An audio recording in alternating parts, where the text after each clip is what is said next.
I am Dr. Michael A. Wright, the Pivot Coach, and I am excited about giving people the information that helps them to move from good to great, from great to amazing, and helping you to live the life that you are destined, that you deserve to live.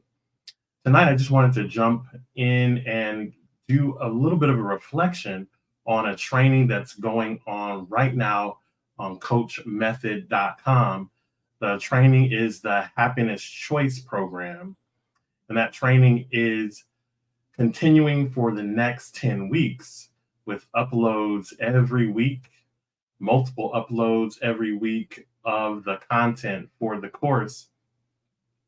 The course, of course, you can see is about happiness. One of the most interesting things from my point of view with this is the idea of happiness as a choice. It's a shift from maybe what you've learned in the past. I am a strong proponent of getting mental health from professionals, making sure that you go and get the therapy that's required.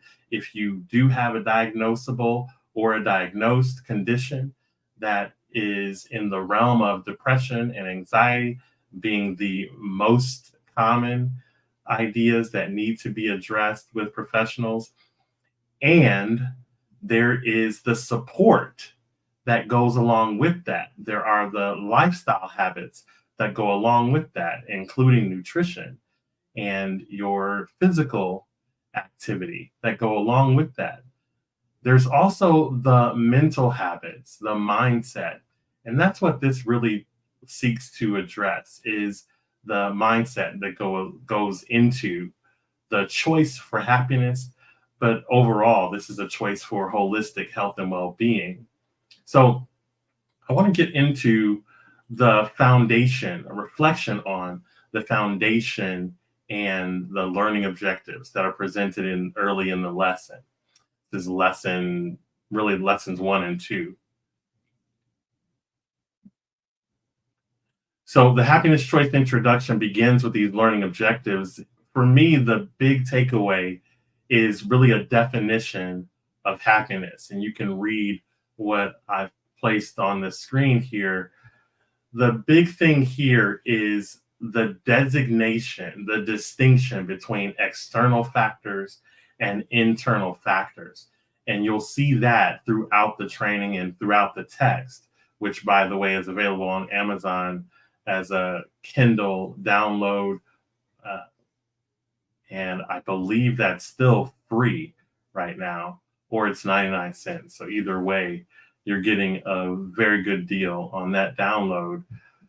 Internal versus external. And this came up in my discussions with a therapist about what the issues are in the construct of happiness. And so the distinction between the internals and the externals are really important. And you'll see that throughout the training.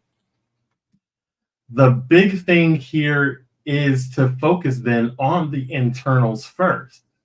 And those internals first, this approach to internals first, is a real addressing of self-validation, authenticity, and identity. And I can give you the definition of those. They were given in the training, but really just get into a sense of these as internal decisions, internal processes that you have to address.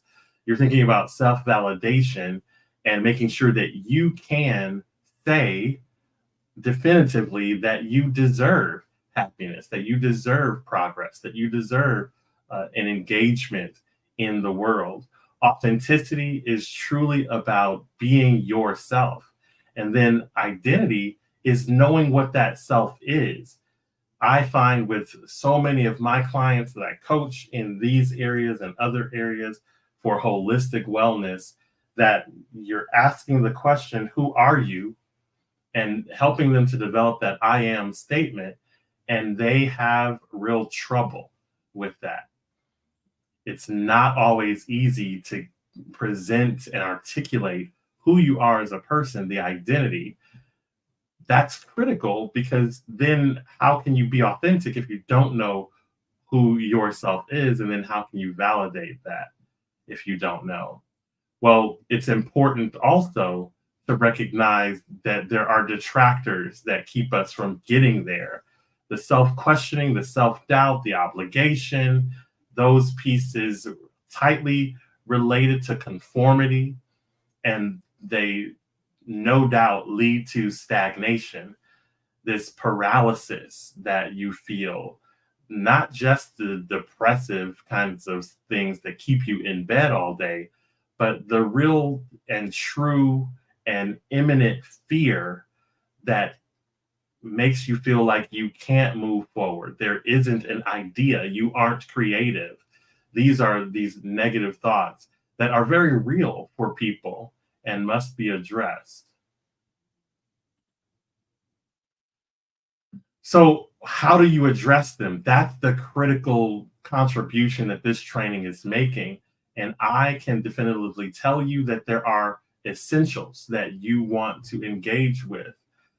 I want to emphasize that the first thing for you to do is really look at two things, two foundational pieces. The first of which is mindfulness, not just the mindfulness that is meditation and general thought, not only that, but yes, including all of that with these three pieces: acceptance, gratitude, and reflective observation. These are real active pieces in your world. It's not just about finding that idea and centering on it. It's not just the chanting. We're really looking at cognitive behavioral meaning based approach where you're creating meaning, emphasizing a new perspective from the engagement in these constructs that you entertain. That's the mindfulness. So you're looking at acceptance and being present, gratitude, looking at the things that you can count as blessings, as positives in your life, and then reflective observations about how you are engaging, including your sensations, actually what you feel in the moment. The second foundation is self-efficacy.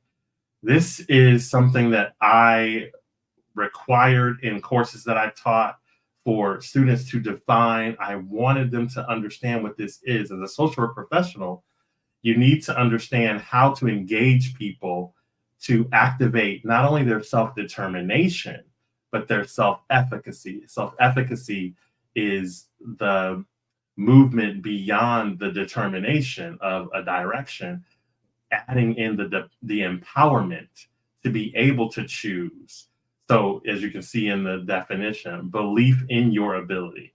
If you don't believe you can do it, if you don't believe that something or what you're doing makes a difference, you're not going to be able to engage it fully and really activate it. So it's important to have that component. So again, the two of those, mindfulness and self-efficacy, that gets us to the larger how, the essentials.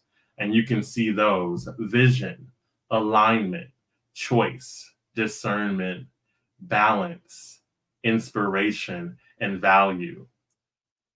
What you'll notice right away in that list is the progression in the list. I'll show you again. Progressing from vision all the way through to value.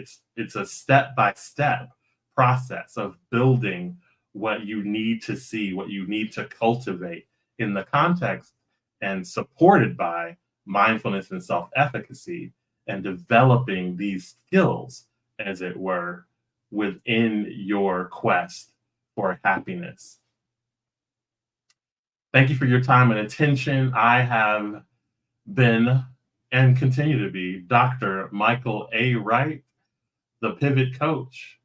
And I'm signing off on this training, this reflection on the training that's live right now, the Happiness Program, the Happiness Project, and specifically this training, the Happiness Choice.